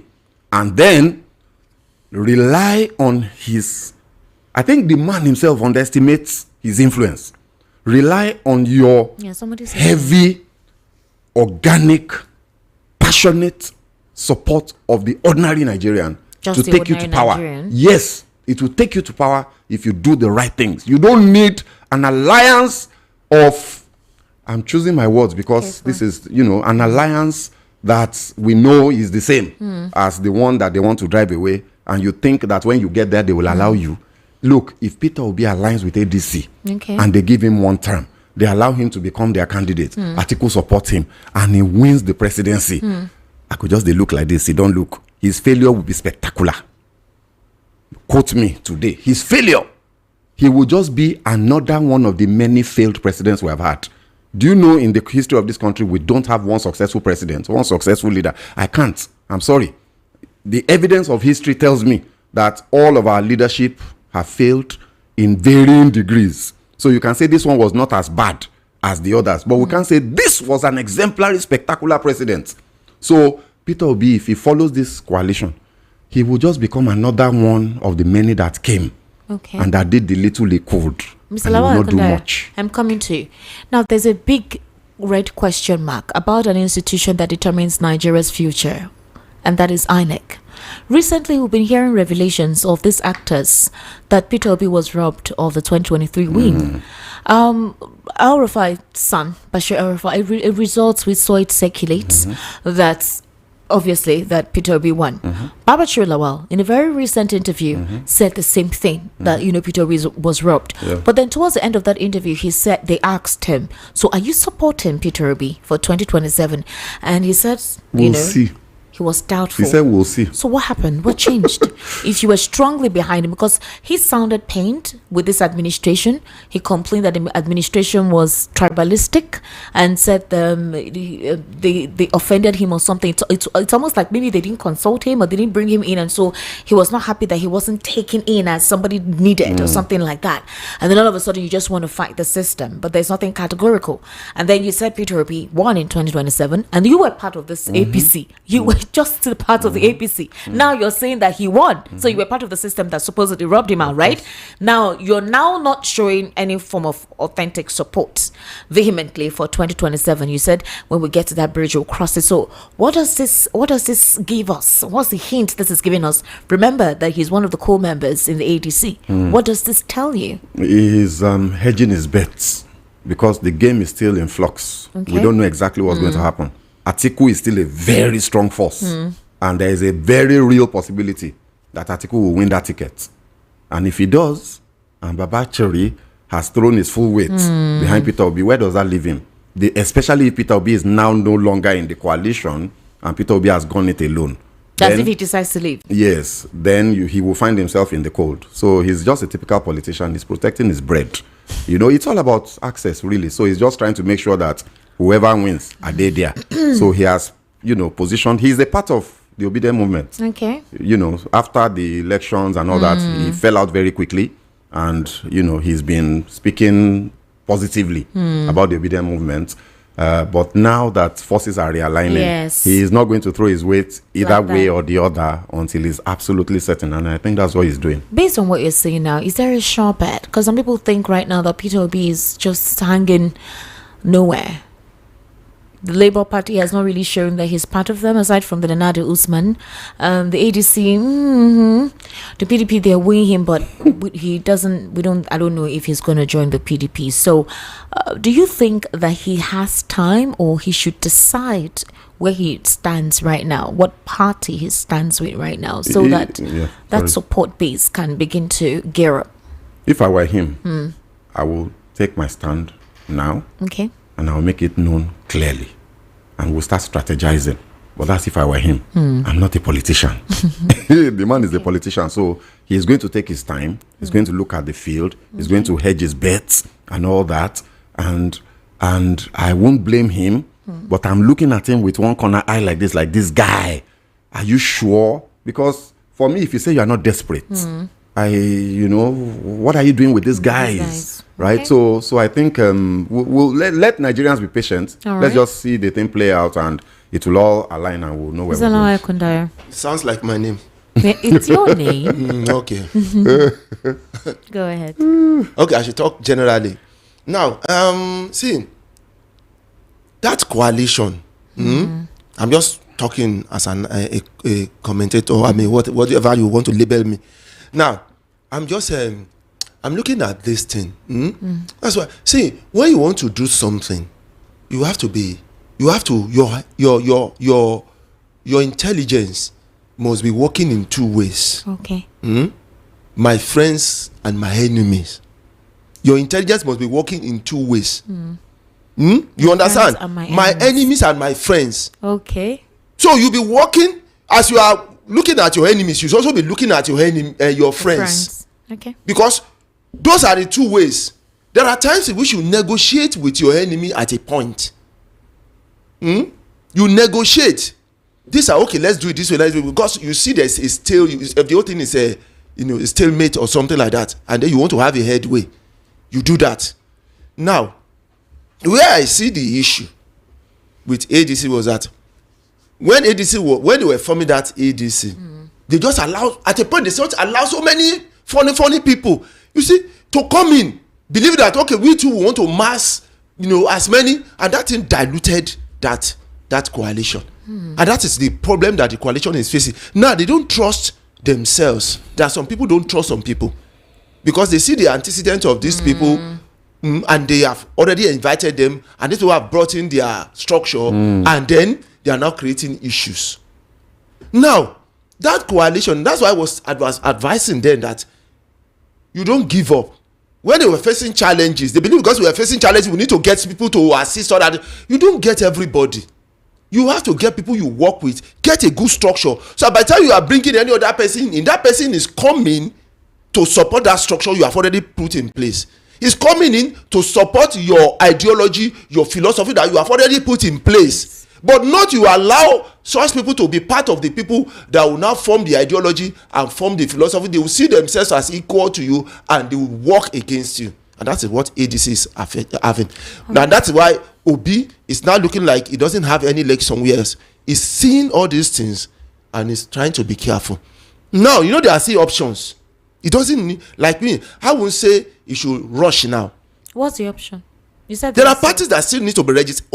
Obedient is one of the parties that still wants to be registered. They are looking. They've registered, right? They are registering, but it hasn't been registered yet. Okay. So there are about 2 or 3 parties that still have. So he's looking at that one as the final step, which can still help him a lot. Because in fact, I believe that Atiku too must have been seeing what is going on in ADC now. Because I heard he stole the membership something. Now, yeah. So he too is seeing that we have diluted this thing too much. You see people like Rotimi Amechi coming in. That one is going to weaken your popularity. And he's already doing it because he's now telling them that he too wants to be president. Yes, and he started telling us how he's going to use, he's going to employ 30 youth that will be attacking. About 100 or so. Anybody who speak anything against the government is going to attack them. So he is already telling you that he's not going to welcome opposition if he become president. Yes. That's what he's saying. So you can see he's already weakening that alliance. It's already weakening the alliance. What they represent. Yes, it's now looking like that is what we represent. Another person is not coming out again. What differentiates you from the current government? Yes. So we may even be working with the ruling party. Look at the only person I see that doesn't have a good antecedent, but is being very careful is El Rufai. That's the only person. He's being very careful with what he's saying. No. What I'm saying is that, you see, he's not talking about any post at all. Okay. It's not. His own is, this is what I stand for. And he's doing that without talking about. But look at Rotimi. How many days, how many months has he been part of them? And he's already campaigning as if he's going to. No, that's part of their job now. They need to mobilize, establish. But you don't mobilize by saying that you want to be president. That means you are already working for yourself. But he didn't deny it. He's working for himself. No, that's what I'm saying. That means you are not working for the coalition. You are working. You are working for yourself. Whereas when you have a coalition, coalition doesn't represent. You don't work for yourself. When you have a coalition, an open primary. Even with the open primary, you already campaign. No, you don't do that. So you should be gaining. Interview was campaigning. You should be gaining support for that coalition generally. This is what to stand for. But he's saying, me, I will do this. That's true. He said something that, who told you? What poll did you do that Peter Obi is popular or something? He said that he doesn't want to speak about Obi here because the chairman wouldn't like it. So meaning there was an opportunity, you would have spoken down on him. Yeah. Like you may have spoken against him. Of course. Wow. But you should be talking about the coalition generally. Are they in a coalition? If you can say something like that. It's a marriage of convenience The coalition is a vehicle to somewhere. Everybody is coming to come and take what they can through the coalition. Yes, so like a platform. It's just a platform. Let me use this platform to get somewhere. You know the problem. See Nigeria. You see the problem with Nigerians. The problem with Nigeria is Nigerians. You know, because many people will say, "Which one is my business?" Then let them do what they like. I'm going to my work. Okay, let's but you forgot that some people are making decisions on your head. Exactly. All right, let's take reactions. The number to call is 08036929933. That's the number 08036929933. And the WhatsApp number is 0817175638. That's the WhatsApp number. Hello, good evening. How are you? Hello, good evening, Esther. Hello, can you hear me? Yeah, I can hear you. Good evening, Esther. Good evening, sir. How are you? What's your name? Good evening to the guests in the studio. This is Chike calling from Apapa. All right, Chike, go ahead, please. Yes, what I want to say is that concerning the lady in the aircraft we saw, you see, first, the question I want to ask, first of all, did that lady have ever had any kind of mental illness? If the answer is no, then somebody might have deliberately decided to infuriate her in that particular aircraft. Because she's not a mad woman that will all of a sudden boarded the aircraft peacefully, and when she's supposed to disembark, now she begins to behave like a mad woman. Secondly, I saw a guy dragging the lady on her two legs, the other person is carrying her on her head, and somebody came from nowhere and undressed her. So, don't forget that our constitution, Nigeria constitution, condemned subjecting somebody into inhuman or degrading or trying to strip off someone naked in public. I don't know whether if the judge that fought on that case that decided to send her to prison did not know that, he did not saw the video. He only saw that the lady was fighting. So I think that this matter should be well looked at. The guy in the studio that was trying to defend the aircraft management, I disagree with him 100%. Because if your wife went to market and something happened to her, she started to lose her temper, she was treated that way, would you like it? The answer is no, you wouldn't like it.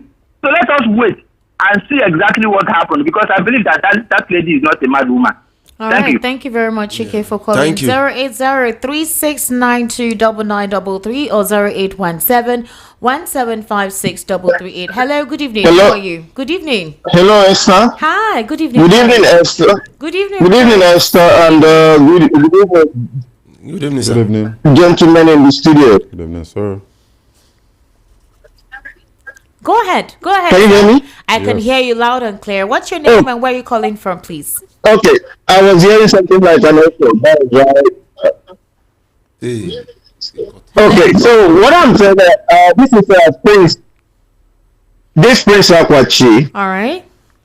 And by profession, I happen to work with what they call CPS, which is Child Protective Service. It's it's almost like how you have police officers, but in this case, we handle adolescents and children. Prince Akwachi, okay, now, what I understand from the videos that I've seen so far, one of the rules of engagement is that the air hostess does not have any right to block her. It's there, okay? It's very much there. And then even if you go by United Nations Charter, it is okay to be obnoxious as long as she's not a danger to anybody. She wasn't any danger to anybody. And Mr. Segu, there are people now, witnesses that have been speaking out. If you go to Instablog, you hear them. The only thing that they are afraid of is because of what is happening to Rio, the report of Rio now. So most of them are saying that they don't want to come out because they will be targeted by government officials. But the truth be said, The air hostess, they do not have any right to block her. Since they've reported to the security, they should leave her alone. When she gets done, if it's something that she will be accosted by the security, then they will do that. If it's something that they cannot get her, they have her details. By the time she bought that flight ticket, there are details there. They could go to her house and arrest her if that's the case. But from what we're hearing so far, the air hostess, in as much as we don't want to take any side for now, from what we're hearing from witnesses, the air hostess, they will afford.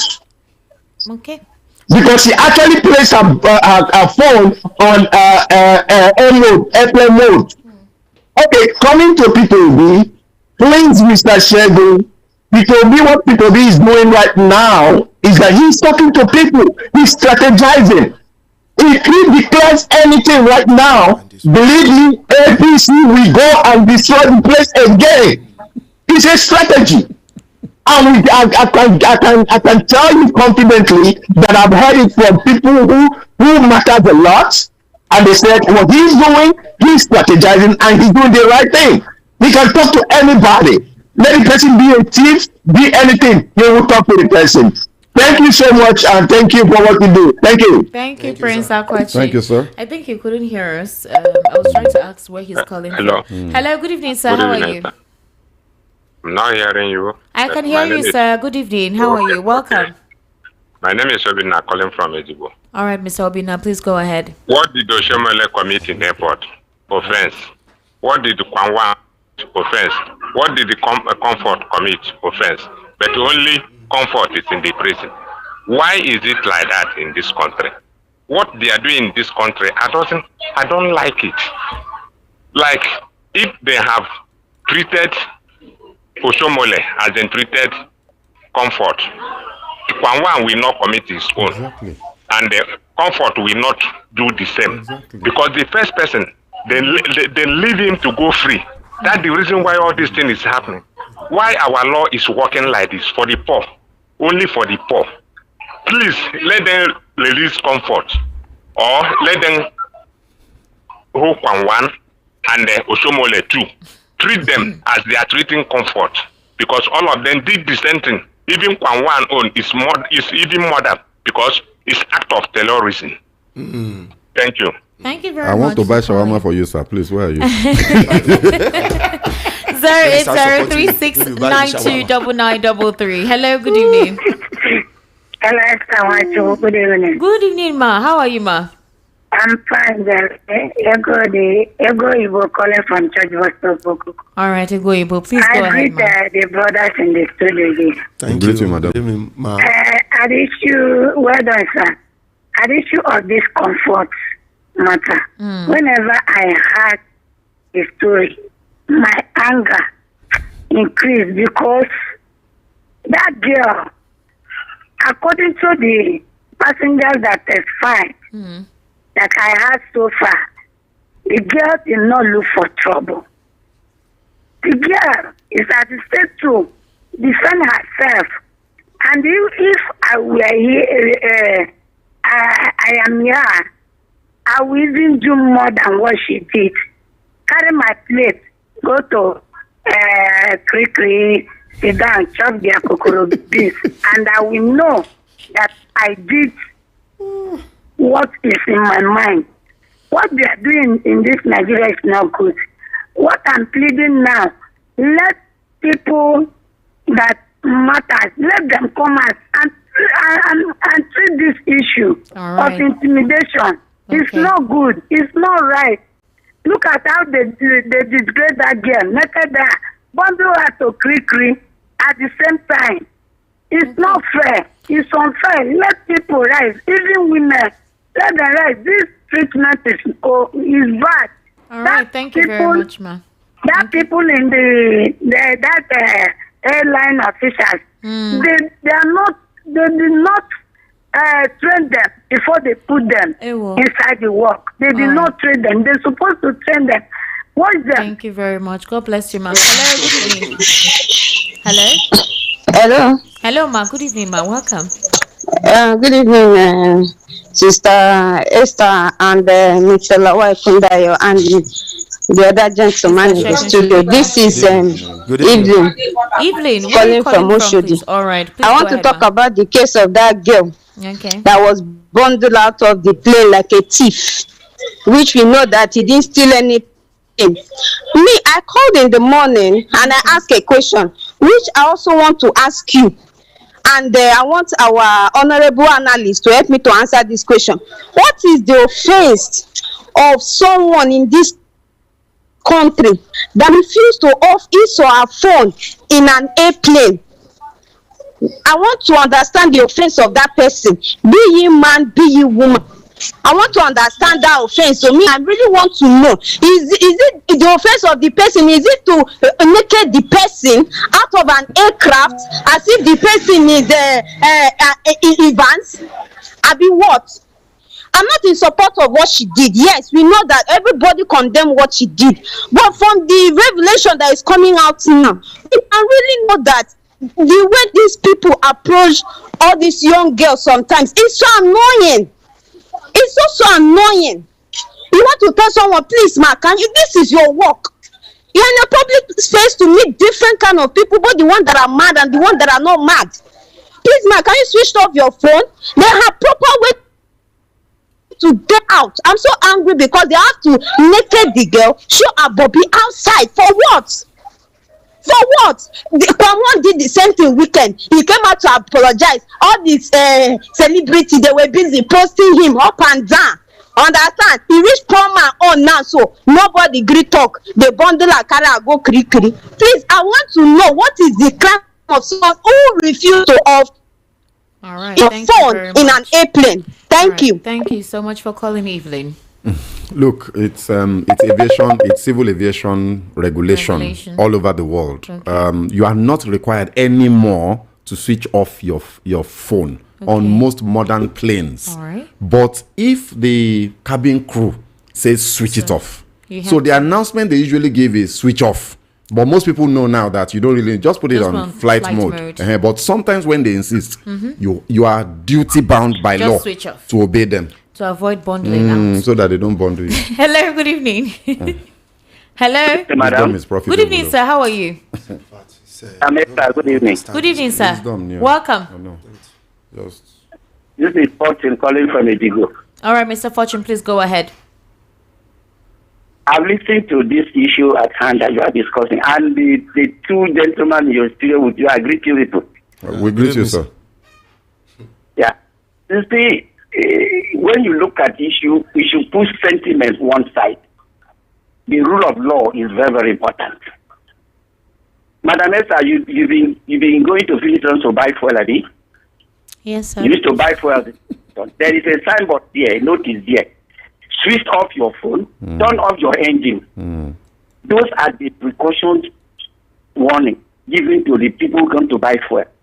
How much more aircraft? When you enter plane, the pilot will announce, ladies and gentlemen, switch off your gadget. Whatever you are doing, put your seatbelt and we are going to take off.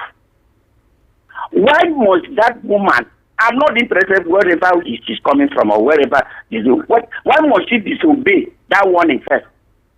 Turn off your phone. We are going to take off. Why would she not obey that simple instruction? I really mean that she obey that simple instruction. All this drama, talking front and back, bringing sentiment into it wouldn't have happened. That is why outside world does not take Nigerians and Nigeria serious. It's a criminal offense. All right, thank you. Should anything happen when you are making that call, while the flight they want to take off, should anything happen, who will be held responsible? Value jet will be held responsible. Isn't it? Yes. Let that face music. Let that face the music. If they sue her to court, let us sue her to court.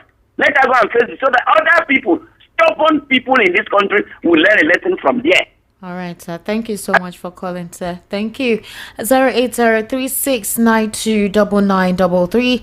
That's the number to call. 08036929933. Hello, good evening. How are you? Hello. Good evening. Good evening. Welcome. Yeah, this is Emeka from Ogun State. Emeka from Ogun State. Emeka, please go ahead.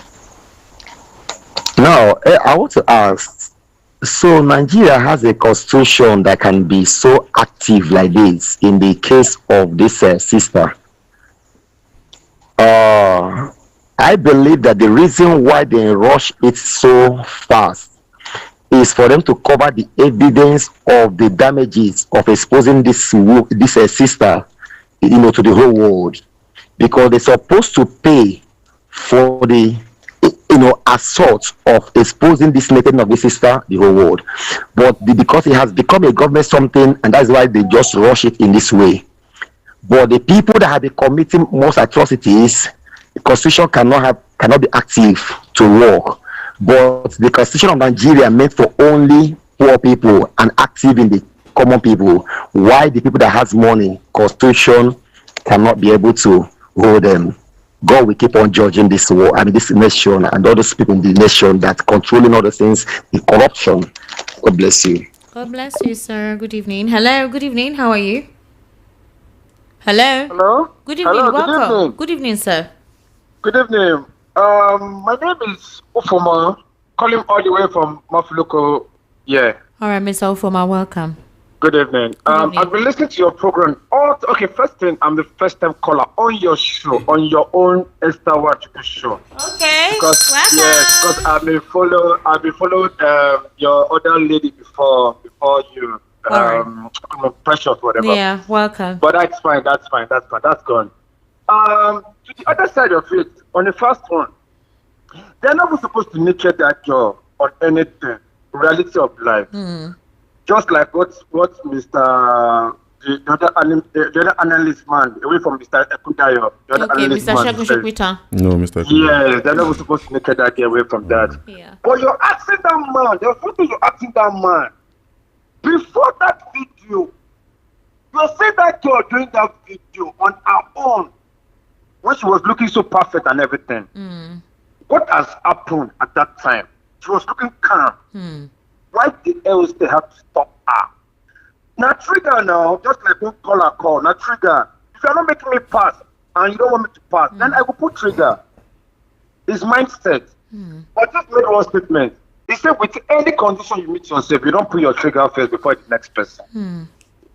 Because now this fucking country with it. Now rubbish things, they happen every day. But I just thought I could call. Let me just say hi to you guys. You guys are doing a good job. Thank you very much. Let me know, like, I listen to your program every day, Monday to Friday. Monday to Friday, I don't joke with it. Because of I don't want to send my small radio. I always keep my small phone. Thank you. I have one small phone. I always listen to you guys on radio. Every day I listen to your program. Thank you. Thank you so yeah, much. Keep it up. Keep it up. All right, thank you. I greet you, sir. All right. Well done. You're well welcome, done. sir. Thank you for calling. 08036929933. Hello, good evening. How are you? Hello? Hello? Hello. Good evening. Welcome. What's your name? Yeah, good evening. My name is Efosa. Efosa. Location, please, Efosa. From Chacha. From Chacha. All right, Efosa, please go ahead. Okay, I want to comment on that girl in the aircraft. Yes, so if you observe very well, you will notice that when the incident just happened, the Ibom Air released a statement. And in that statement, they didn't mention that they blocked the girl from coming out. They only stated that after the girl waited for everybody to disembark, then she came and started attacking the woman. So it was after the second video was released by the girl, when they saw that people have known that they blocked the girl, that, all these things of trying to cover up started coming up, you understand? So I think they are really wrong, and they themselves know that they are wrong. And I think for what they did to that girl should really sue them. They are going to pay great damages for that. All right, thank you very much for calling. Hello, good evening. How are you? Yeah, good evening. Good evening. Welcome. What's your name? Yeah, Mazi from Germany. All right, Mazi, please go ahead. Yeah, what do you call it? Cabin crew. Are you hearing me? The cabin crew. I can hear you. Go ahead.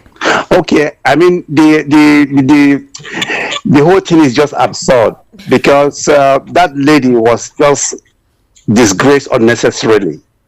The crew members, they are not professional at all. They have no right to block that lady. I mean, in over here where we live, if there is always some unruly passengers, what they do is that they make sure that the security, the police, come on and arrest the unruly passengers, not them stopping the girl or trying to embarrass the girl. Over here, if you're on board, they'll tell you switch off your phone or put it on air mode. And if you put it on air mode, it's done. You don't need to switch off your phone or your gadgets, entirely. And if the girl has done that, the lady or they have no right to take the phone from that lady and smash it on the ground. It's never done anywhere. They are unprofessional, and what happened to that girl is a disgrace. That is unprofessional at all. It's never done anywhere. In fact, let me tell you, over here you have not seen some unruly passengers drunk, and they don't have to touch him or her. They only call the police, and the police will come on the board and arrest the person. They have no right to stop the girl violently. Nowhere it's never done anywhere. All right. Anybody supporting what happened to that girl, no matter how unruly she is, anybody supporting what this girl is going through, that person is unfair to that girl. All right, thank you very much. Hello, good evening. How are you? Hello. Hello. Hello. Hello. Yes, welcome. What's your name? Yeah, Esther. Good evening. Good evening, sir. How are you? Good evening, Kundayo. I greet you people. Thank good evening, you. sir. Mr. Shopiki. I'm asking Tony calling from Ajalaba. All right, sir. Please go ahead. Welcome. I want to check mouth about of the lady from just to arrested for aircraft. All right, check mouth. I want to ask question, Esther. Sir. Is it that you get people who know the hope for this Nigeria? True, the lady is not doing right to disobey the order, but why if this lady is he a daughter of Mr. President Tinubu? Did you do it like this? Or is it this lady, is he a daughter of a Senator Atabi? Did you do it like this? If it's Senator Atabi's daughter, Tinubu's daughter, he will not take you from there. Private jet, he go there. He said that all those things are the measure. Why? Because this lady is ordinary people. And they display this girl like this, and okay, let me ask, even our court get right to assess somebody under 24 hours to imprisonment. Why did our this what they call it? Where hold they teach the money for Nigerian people? Why they know whether prosecuting them? Why this Nigeria get people the law people where the law can catch, get people where the law cannot touch? I'm very understanding this country. Please, Esther, I don't know maybe we don't pray for this country whether we go feel better. This country, there is no any law to the high top of people. All right, thank you very much. Hello, good evening. How are you? Hello? No. That environment is noisy. Okay, so I'm going to take a few messages now. So kindly bear with me if your calls are coming in and I don't take it. I'll take a few messages and take some calls. Good evening, Esther and the guests. I thought APC members were boasting that the coalition was not a threat to them. Why are they now inviting some top members of the coalition for withdrawing huge amount of money after about 2 years they left their respective offices? Why didn't EFCC invite them immediately their 10 years expired? Where the EFCC was with a bullion van, did they miss their way to Tinubu's house and he said that the money was his? Why did EFCC refuse to invite and question him? Why he withdrew such a huge amount of money during the 2023 general elections? Is that not the same offense with Tambuwal and others? If they are not afraid and jittery, why are they using EFCC against the coalition now? Tony from Okota. Good evening, my dear presenter and honorable guest. My name is Taiwo Olabode from EAC in Otta. So there are three categories of people in the society. They are the idiots, the tribalists, and the citizens. Where you belong actually determines your level of political reasoning and social discourse in the society. What a show of shame we are witnessing in the country today. Madness is gradually building up in the society today, and we're looking and smiling, thinking we're watching season film.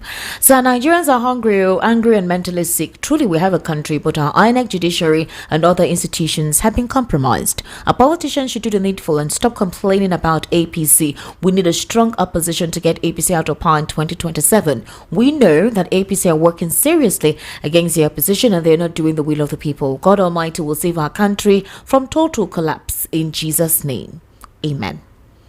All right, Emerson's experience with Ibom Airline was disturbing, involving maltreatment, rough handling, and a breach of her dignity. Given the circumstances, including detention and lack of fair hearing, I strongly advise her to consult a skilled lawyer other than Barrister Darlington to explore her options for taking action against Ibom Air. Abiding, I have told you, you need to come and declare your love, your infatuation, actually. See, you have to include Barrister Darlington here. Barrister Darlington is not here now, you're calling his name. Good evening. This is not the first time Babachir Lawal said Tinubu did not win the February 25 presidential election that Peter Obi won, and I have been saying the same thing Babachir Lawal had said since 2023 till date. Leo from Lagos. Governor Soludo is a confused person. Kwanwan's offense was an act of terrorism. Good evening, Esther. Shakanadi from Alaba. So Kamwani is avoiding the law now. Nigeria, cry for now. The poor will suffer for long if we keep standing aside and watching. Okay. Good evening, all. Recently, and in a show of exaggerated air of self-importance, Nigerians have been entertained with what is termed Kwam 1 and 2. While the first episode reeks of utter arrogance, the second seems to be as a repertoire of indecency and how not to handle a security lapse. We have a long way to go, and until then, Kwam 3 may just be on the way, perhaps with a disastrous consequence. Chika from Lekki. Esther, Kwam 1 offense is historical evil, an act of terrorism that has never happened in the world. If they will not prosecute Kwam 1, then why they should discharge and apologize to everyone that has ever been arrested over unruly behavior at Nigeria's airports. Another thing is that the difference in the names Comfort Emerson and another name Comfort Bob that was filled in the Kirikiri form is enough to frustrate prosecution. Chiedu from Ogun State. That's true. In the charge sheet, is it that Comfort Bob Emerson or and then they made it Bob. Him. It's Comfort Bob. They wrote him or something. Even the date of the date. It was horribly done now. Everything was done. They wrote yes. 11/08/2025. That's what the judge. Like it's October. There is October. There's October there. The thing was rushed, obviously. So that's not an excuse. It wasn't a thorough job. It's not an excuse. So you can I'm just telling you what happened, not an excuse. It was a rush job. All right. Good evening, Esther. Nigeria can't move forward with the double standard of the justice in Nigeria against the Paris. Was a different offense between Kwam 1 and the Ibom girl who was bathed with all sort of assault. Kwam 1 action was totally terrorism act. It was working free because Nigeria has two laws. The working one is for the this one don't put volume, Esther, volume. Continue. I don't know if you complain that one. I don't know. Esther, good evening. See, everybody in Nigeria is corrupt. No one is free from this corruption. Every day, news story.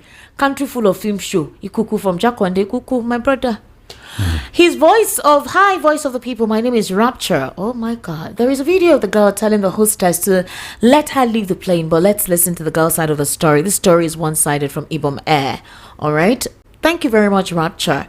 Good evening, Sister Esther, the analyst in the studio. My take is on the dance of shame exhibited by the accused girl Comfort, the air hostesses and the security officers. To me, even if the girl was wrong in her actions, was that enough for the so-called security guards to malhandle her the way they did? What happened can be summed up as a tooth for a tooth. She misbehaved and the accusers misbehaved too. If the girl had someone to hold on to, just like Kwam 1, she wouldn't have been dealt with that way, period.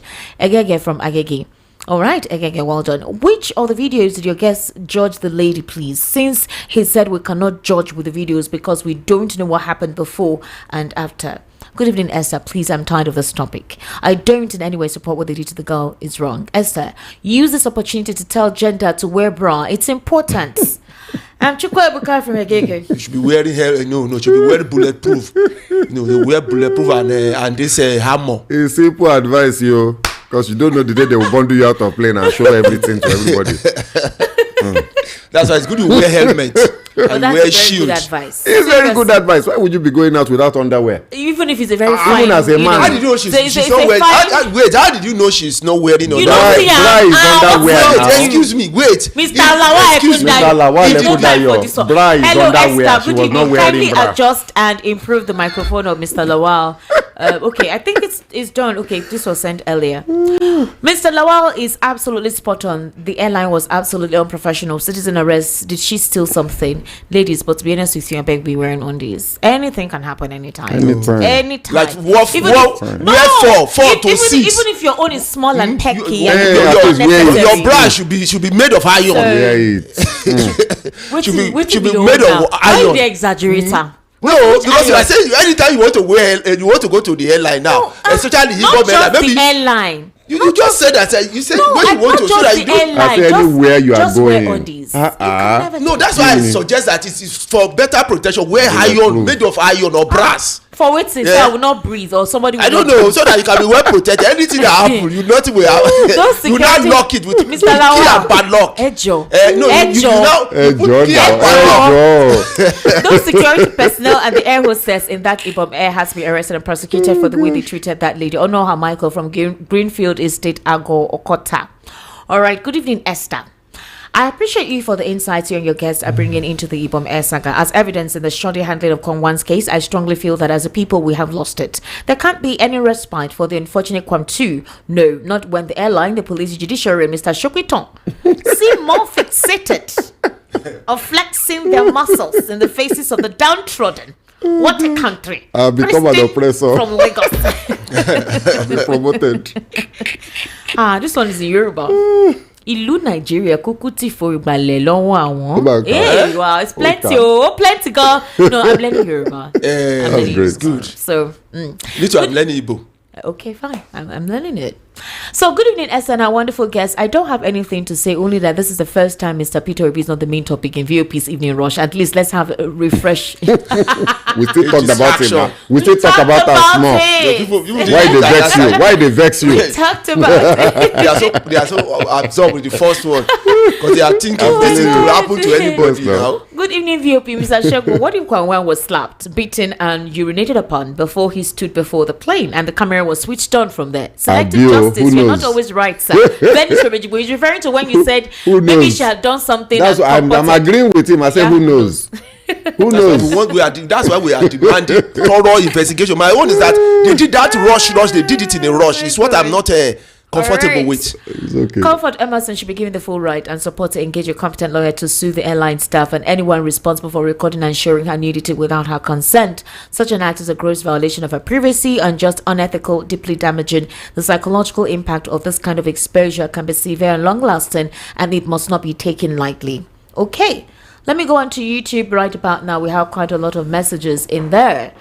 Okay, I'm going to start from Bobby Uzoma. Yes, why holding her? Martins Tweedy, the man with white beard, laugh out loud. No be by white beard or laugh out loud. Bobby Uzoma, she was pushed violently and held hostage. Shagu, only God. Ew. All right, Una should calm down.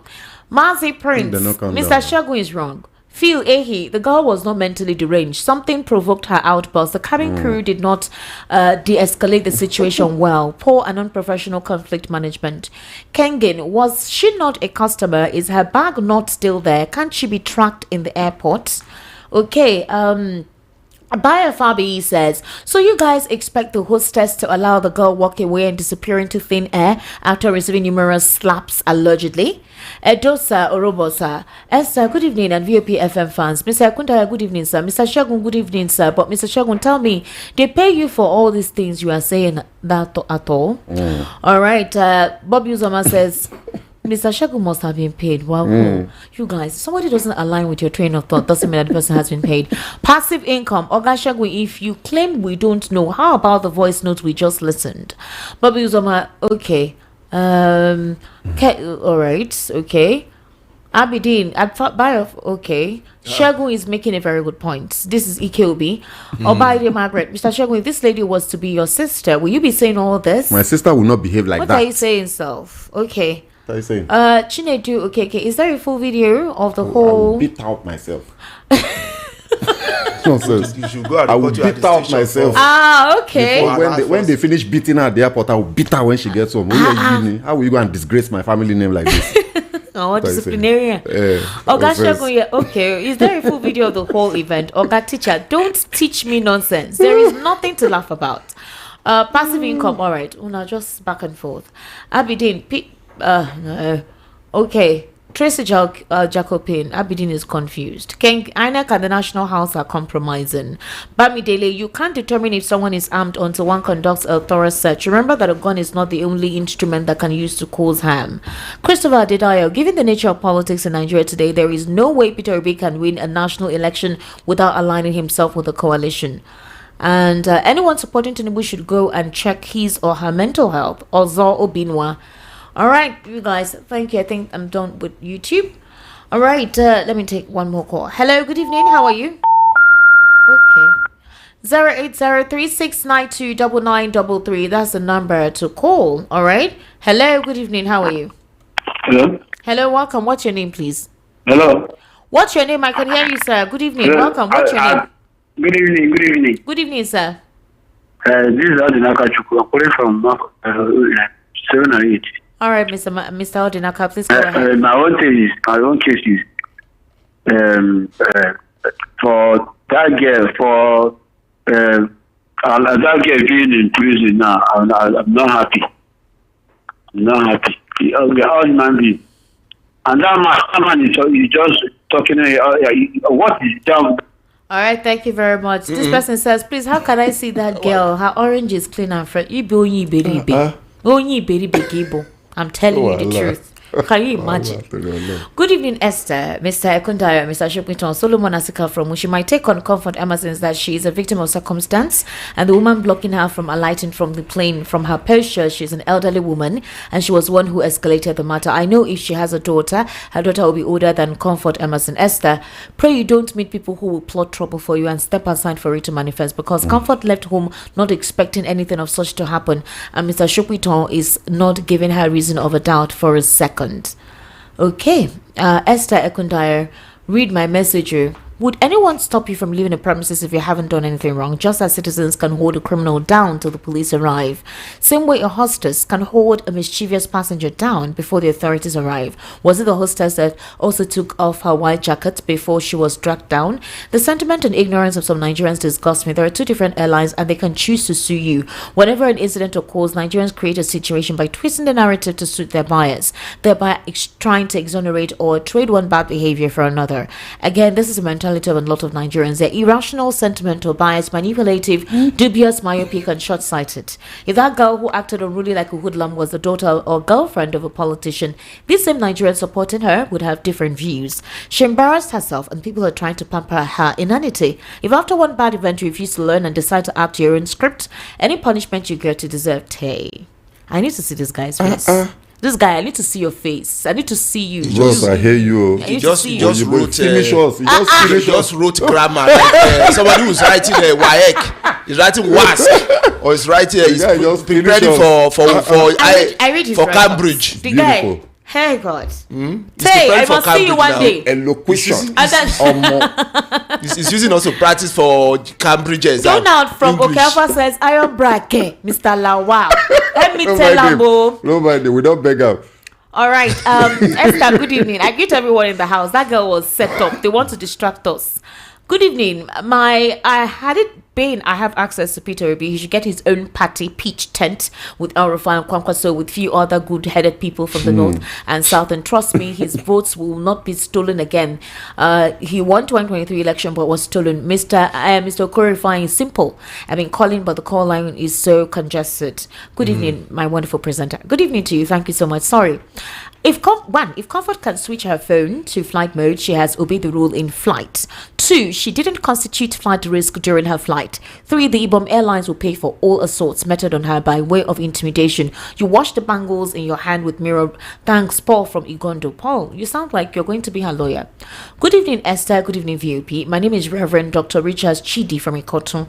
My take on this matter is concerning Comfort are the aircraft operators. In very strong terms, I condemn the treatment meted on the customer of theirs. There are more civilized ways to handle such misbehavior. Emotional intelligence was not properly applied. The woman might have been going through some emotional issues, probably from her house, that made making her calls. The crew members are very saucy and unprofessional. Therefore, what they did to that girl should be challenged in law court. Secondary, is it secondary or secondly?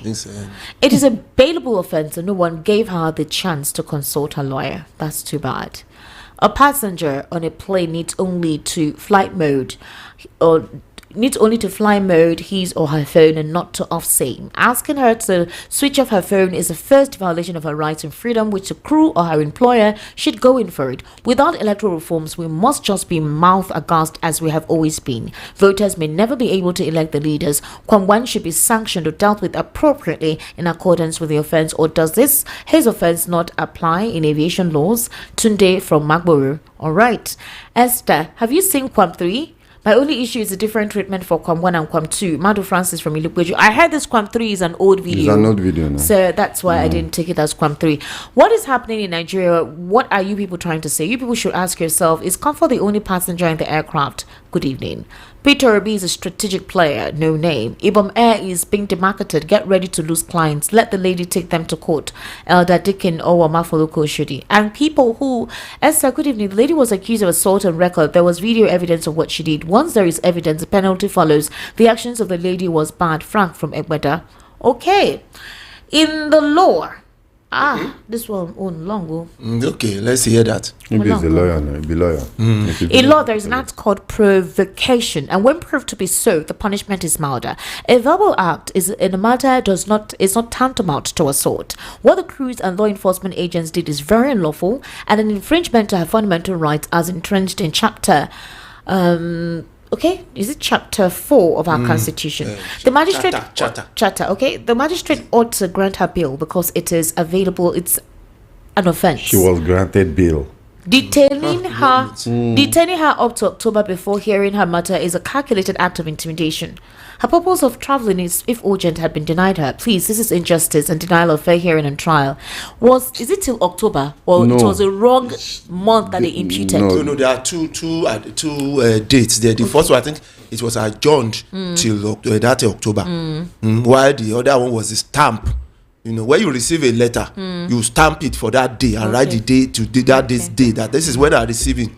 But I don't know who wrote that October. I think just to be clear, the lady was granted bail. If she meets her bail condition tomorrow, she goes home. All right. What's your final take? No, she will go home now. My GM is here. Look. I think for me, Nigerians need to try to do better. Okay. It's always interesting listening to us speak and not understand issues and not be able to dissect and divide separately. Okay.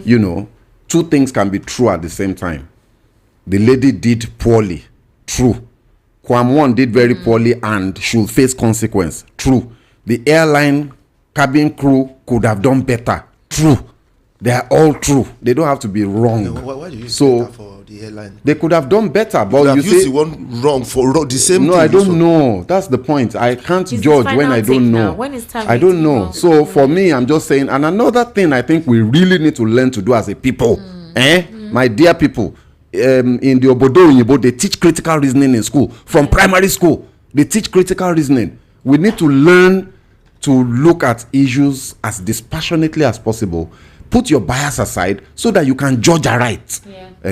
For me, I think that's my closing remark on that matter. And then for the other matter, Peter Obi and the politicians, let's all open our eyes and understand who is serving you and who is working in your interests. Know their line anyhow. Okay. My own is very simple.